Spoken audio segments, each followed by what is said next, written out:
Olá pessoal, tudo bem? Hoje eu vim gravar um vídeo de perguntas e respostas parte 2, porque o primeiro que eu gravei já faz muito tempo, ainda morava no Japão.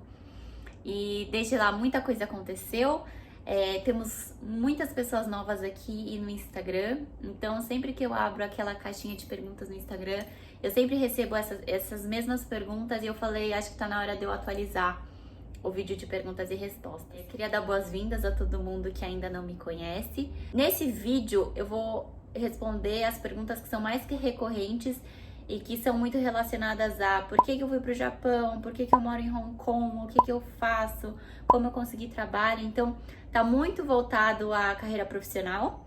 Mas no primeiro vídeo que eu gravei de perguntas e respostas, eu respondi um pouco mais sobre mim e com mais detalhes todo o processo antes de eu ir pro Japão. Então, se você não assistiu, eu vou deixar em um dos cantos aqui o link para você assistir o vídeo de perguntas e respostas primeiro e depois você assiste esse. Pode ser?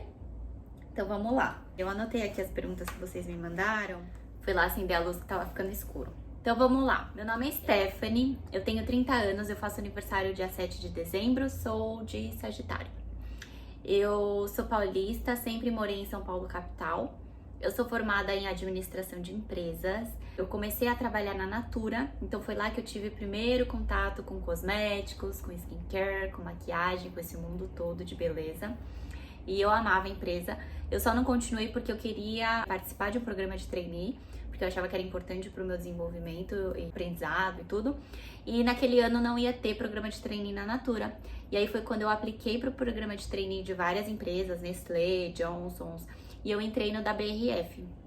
Eu queria alguma empresa que tivesse marcas fortes, porque eu sabia que eu queria trabalhar em marketing, então trabalhar com marcas fortes para mim era o meu objetivo.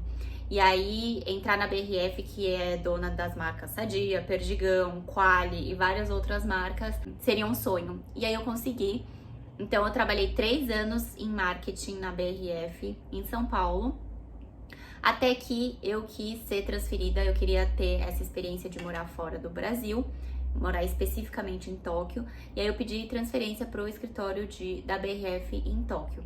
Eu expliquei mais ou menos como aconteceu no outro vídeo com mais detalhes, mas aí, enfim, eu me mudei para o Japão, para Tóquio, em março de 2015, e eu fui com visto de trabalho. Então, a BRF que tirou o visto para mim, e o meu visto estava atrelado à BRF. Eu não sei nem explicar como que faz para tirar o visto, porque a empresa que era responsável por mim, então ela que fez tudo. Eu nunca precisei ir na imigração, renovar visto, nem nada. Então, quando as pessoas me perguntam sobre isso também, eu nem sei muito explicar, porque o meu caso foi muito particular. A gente falava inglês, era a língua oficial para reuniões, e-mails e tudo. Eu não precisava falar japonês para o trabalho. Se eu tinha alguma reunião em japonês com o cliente, tinha alguém para fazer a tradução para mim. E a maioria do tempo a gente falava em português porque era praticamente todo mundo brasileiro lá no escritório. Foi muito gostoso esse tempo que eu fiquei lá. Então, eu fiquei 3 anos na BRF no Brasil. Aí depois eu fiquei 4 anos na BRF em Tóquio, no Japão, de 2015 a 2019. Foi muito gostoso. É engraçado, eu fui com a cabeça de que eu ia ficar lá um ano só, que eu fosse ter essa experiência de morar fora um ano e fosse voltar pro Brasil. E no final a vida mostra pra gente que tudo que a gente planejou e tudo o que a gente achou que ia acontecer não acontece. Eu que sempre fui super planejada, eu sempre tive muito assim, claro, os meus objetivos assim de carreira, sabe? Eu quero fazer faculdade tal, eu quero me formar de administração de empresas, eu quero entrar num programa de estágio legal, eu quero fazer trainee, eu quero fazer isso, eu quero... De repente, a vida foi lá e virou tudo de ponta cabeça e eu tive que me adaptar. Então, eu conheci o Hector em agosto, acho que de 2015, logo no primeiro ano que eu tava em Tóquio. E foi muito gostoso, porque depois que a gente se conheceu, eu morava em Roppongi, em Tóquio, ele também morava em Roppongi. E aí a gente acabou se mudando juntos. E aí depois, quando você tem alguém junto, você aproveita muito mais o país, né? Então a gente viajou muito, a gente passeava de final de semana, a gente aproveitava muito o nosso tempo livre. Foi muito gostoso. E foi lá quando eu tava morando em Tóquio, em 2016, eu acho, que eu criei o perfil no Instagram, que chamava Esté Tóquio naquela época. Então, quem me segue lá desde o comecinho ainda se refere a mim como Esté Tóquio. Às vezes eu encontro as pessoas, ai, você é Esté Tóquio? E eu adoro, porque daí eu sei que a pessoa me segue lá desde o comecinho, sabe? E eu, como eu tinha esse trabalho na BRF, que era o meu trabalho principal, né? Era o meu salário, o meu perfil no Instagram era apenas um hobby. Eu compartilhava assim, quando eu tinha tempo livre, aos finais de semana, porque era tudo muito interessante, era tudo muito novo. Eu sentia que era muito egoísmo eu viver aquilo e não estar compartilhando com as pessoas, sabendo que não tinha muita informação para brasileiros. Quando eu fui para Ásia, eu procurei buscar informação na internet, como que era morar no Japão, o que eu precisava me preparar para ir. E eu não achei praticamente nada de informação para brasileiro sobre o Japão. Então eu falei, eu preciso compartilhar isso, o dia a dia, como que é uma cultura muito rica, a gente pode aprender com isso. E foi assim que surgiu o Instagram Esté Tóquio. E aí, esse hobby começou a crescer, começou a crescer, começou a crescer. Uma pessoa foi compartilhando com a outra, foi indicando. Pessoas que tinham viagem para o Japão começavam a me seguir e já começavam a me perguntar coisas sobre o Japão. E eu ia respondendo, eu ia tentando ajudar na medida do possível. Eu não tinha muito tempo Não era nada pensado, sempre foi um hobby. Eu nunca pensei, planejei criar conteúdo pro Esté Tóquio e foi crescendo, mas eu sempre tive o meu trabalho na BRF. No finalzinho, em 2018, as marcas começaram a me procurar, e aí que eu comecei a ver que eu sempre recusei trabalho, porque eu não tinha tempo, e eu me cobro muito, né? Eu não vou aceitar fazer um trabalho sabendo que eu vou entregar mais ou menos, ou que eu não vou ter tempo de entregar direito. Se não for pra fazer o meu melhor, eu não vou fazer. E aí eu sempre meio que ia deixando. E aí a gente já tava há mais de 3 anos no Japão, morando no Japão, eu e o Hector, e a gente já tava com aquele sentimento de que tá na hora de mudar. A gente ama o Japão, mas a gente sabia que tinha um prazo de validade. Se você vai como turista é maravilhoso, quando você mora lá você começa a sentir aqueles perrengues do dia a dia que a gente não tá acostumado sendo estrangeiro, mas isso é uma coisa para outro vídeo. Eu vou gravar um outro vídeo de diferenças entre Japão e Hong Kong, como que é morar nesses países, que eu consigo falar com mais detalhes. E a gente já tava sentindo depois de 3 anos e meio que tava na hora de mudar. E aí eu e o Hector, a gente combinou que quem recebesse uma proposta legal pra mudar, a gente ia considerar juntos, ia ver se fazia sentido e a gente se mudava. Como a gente começou morando no Japão, pra gente manter a nossa qualidade de vida, que era muito boa no Japão, a gente pensava que a gente gostaria de morar em Singapura ou em Hong Kong, pensando em Ásia. E aí eu recebi uma proposta pra me mudar, pra ser transferida pela BRF, da BRF do Japão pra BRF de Singapura. Profissionalmente falando, ia ser muito bom pra mim, eu ia ser promovida e era um plano de carreira que a minha chefe tinha pra mim. O headquarter da BRF na Ásia era em Singapura, então eu estaria mais próxima das equipes regionais da Ásia e ia ser bom pra mim. Se naquela época eu tivesse solteira e não tivesse o Hector, eu teria aceitado, pensando em mim, na minha carreira e sozinha. Mas o Hector, ele não ia conseguir ser realocado numa posição tão boa em Singapura quanto a que ele tinha em Tóquio. Então, considerando a nossa vida como casal, não fazia sentido. Então, eu recusei, eu falei que eu preferiria continuar trabalhando do Japão. E depois de um tempo, o Hector recebeu proposta pelo trabalho para se mudar para Hong Kong. E a proposta dele foi surreal, muito boa. E aí a gente falou, então vamos, porque a gente amaria já morar em Hong Kong, né?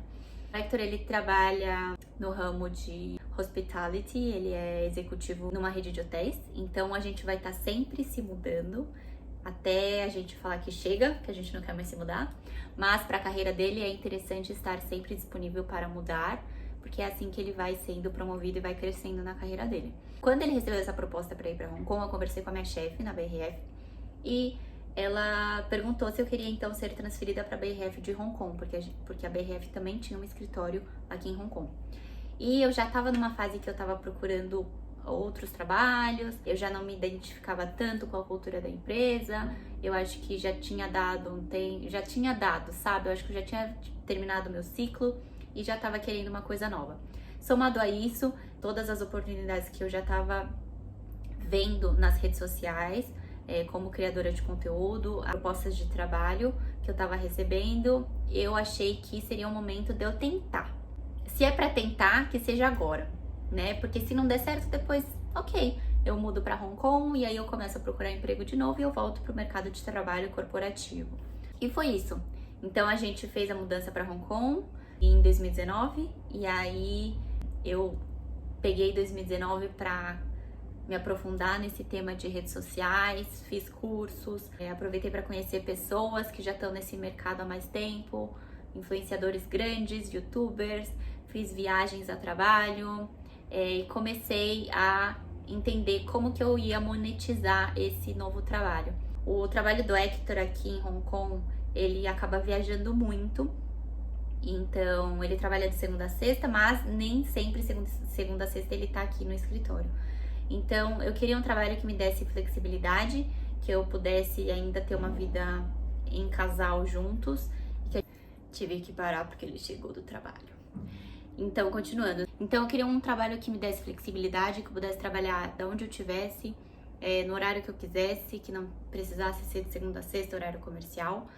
E também sabendo que não é para sempre que a gente vai morar aqui, que daqui não sei há quanto tempo a gente vai mudar de novo e todo esse ciclo vai começar de novo.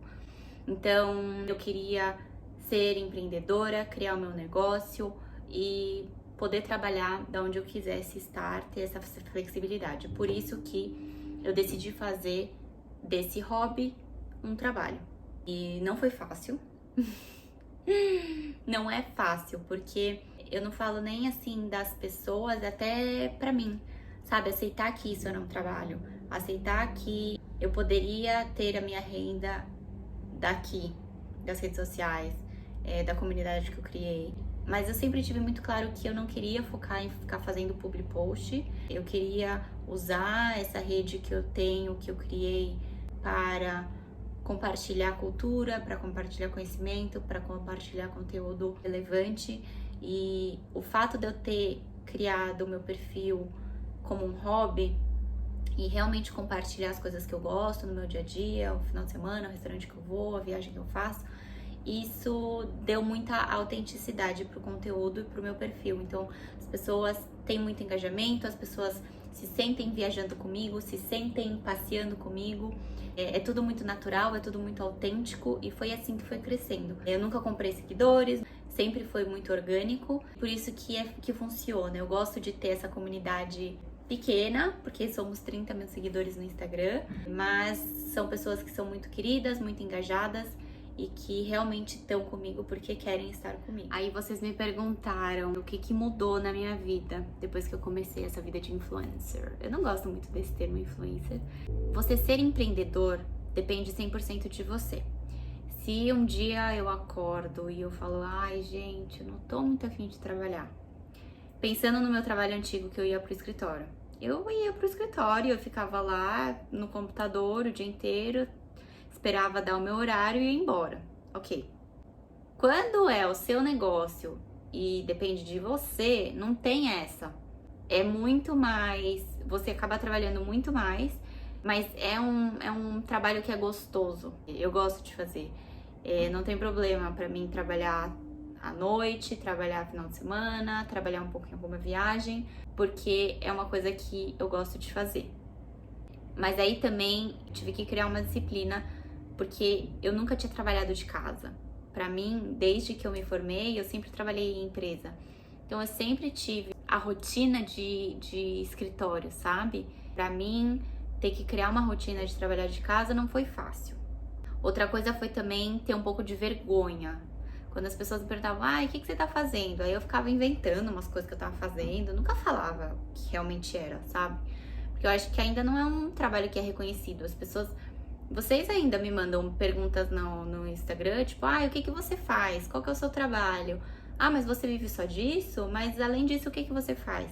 Então não é um trabalho que é reconhecido, apesar de todo o trabalho, de ter nota fiscal, de ter toda essa formalização. Eu tenho uma empresa aberta no Brasil, então não é uma brincadeira mais, é um trabalho, só que as pessoas ainda não estão acostumadas a ver isso como um trabalho. Que mais? Eu penso em voltar ao mercado de trabalho tradicional. Eu já pensei muitas vezes durante 2019, porque pra mim ia ser o meu voltar à minha zona de conforto se eu voltasse pro mercado de trabalho tradicional. Porque já era o que eu conhecia, já era o que eu sabia fazer, já era onde eu me sentia confortável e era o mais fácil. É o mais fácil eu atualizar meu currículo, começar a mandar para as empresas, fazer entrevista e voltar a trabalhar numa empresa.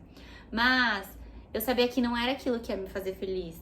Eu ia estar voltando pro mesmo problema que eu tinha antes, em vários momentos eu pensei nisso, em vários momentos eu atualizei meu LinkedIn, porque eu falei, não, chega, eu não quero fazer isso, eu vou voltar a trabalhar numa empresa normal, não é pra mim.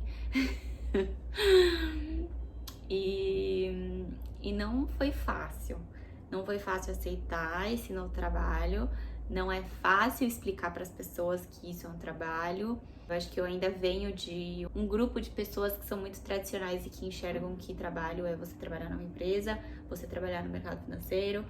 São várias batalhas, mas à medida que você vai ganhando seu dinheiro, que você não tem que dar satisfação para ninguém, que você se sustenta, que você faz viagens e que você consegue aproveitar a sua vida com o seu dinheiro, aí eu acho que as pessoas já começam a entender que, nossa, ok, né, ela tá ganhando dinheiro com isso, é realmente um trabalho. Mas não é fácil. Não é fácil. Hoje eu não tenho vontade de voltar para o mercado de trabalho, mas é uma possibilidade. Um dia eu posso voltar para o mercado de trabalho se eu cansar de fazer o que eu tô fazendo hoje, por exemplo. Como eu me sinto sendo influência para outras pessoas. Eu acho que eu tenho uma responsabilidade muito grande, eu sempre tenho muito cuidado com o que eu compartilho nas minhas redes sociais. Eu acho que hoje em dia qualquer pessoa pode ser influenciadora. E tem gente que não tem maturidade, tem gente que não tem cabeça e tem gente que não tem estrutura para ser um influenciador de tantas pessoas. Primeiro tem que ser com muita responsabilidade, porque você tá lidando com pessoas, com vidas e pode mudar a vida de muitas pessoas. Segundo, que tem que ser profissional. A partir do momento que isso é um trabalho, isso tem que ser profissional, porque você tá trabalhando com marcas e a gente já viu inúmeros casos aí de influenciadoras que fizeram besteira e que as marcas deixaram de fazer contratos, porque realmente, se você contrata uma pessoa, essa pessoa tem que ter a cara da sua marca. Eu trabalhei em marketing na BRF e eu sei esse outro lado de empresa contratar artistas e pessoas para representar a sua marca. Então, nesse sentido, tem que ser muito profissional. Então é isso, pessoal. Essas foram as perguntas que vocês me mandaram de carreira profissional. Eu acho que eu falei sobre tudo. Se eu não esclareci alguma dúvida, se vocês ainda têm mais curiosidades, deixem aqui nos comentários. Se vocês gostaram desse vídeo, deem um like. Espero ter deixado um pouco mais claro sobre o que eu faço, por que eu moro aqui, por que eu morava no Japão. E queria agradecer mais uma vez por vocês estarem comigo, por me acompanharem. Quem tá comigo desde o Japão, para quem começou a me seguir aqui em Hong Kong, para os novos seguidores, sejam muito bem-vindos. E é isto. Um beijo para vocês e cuidem-se.